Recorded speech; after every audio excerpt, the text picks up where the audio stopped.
يا نديب الجديد النوع قمت له انخ شمر من النقره اللي طاب وانخه الحايل الشجعان ثم قله يا على الجو والامجاد يلاب ام ياسر تصب الدمع وتهل ويشمر هل الماجوب واصحابه الطنايا هل العادات والمله ما بكم خنصر تعلو سبابه ملبسين الفعول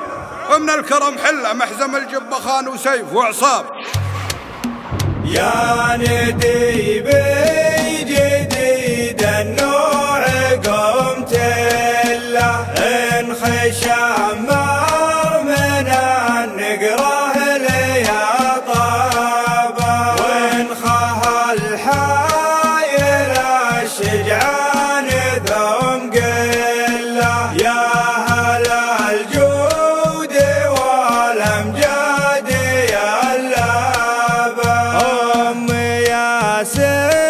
تصب الدمع وتهله وين شمر هل المجوب واصحابه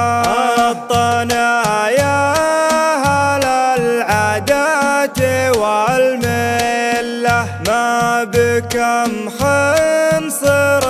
تعلوه سبابه البسين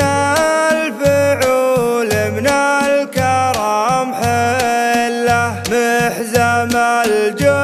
الجبخان وسيف وعصابه. يا نديب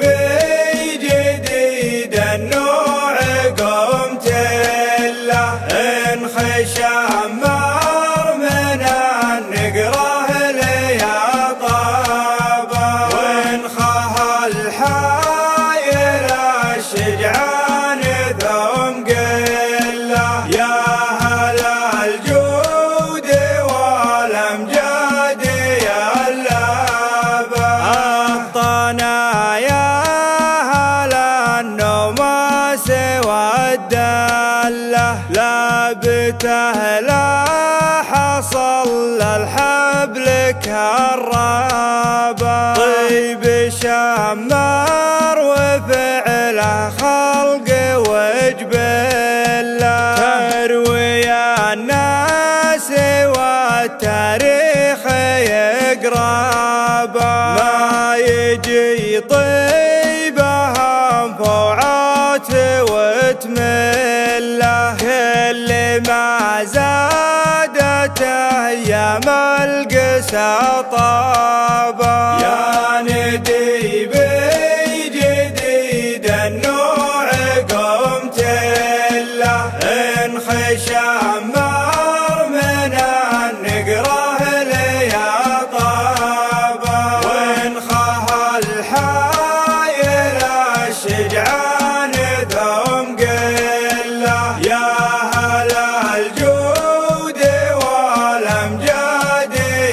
يلابه وين غدا للوغد دان وظله غيب الشمس دخانه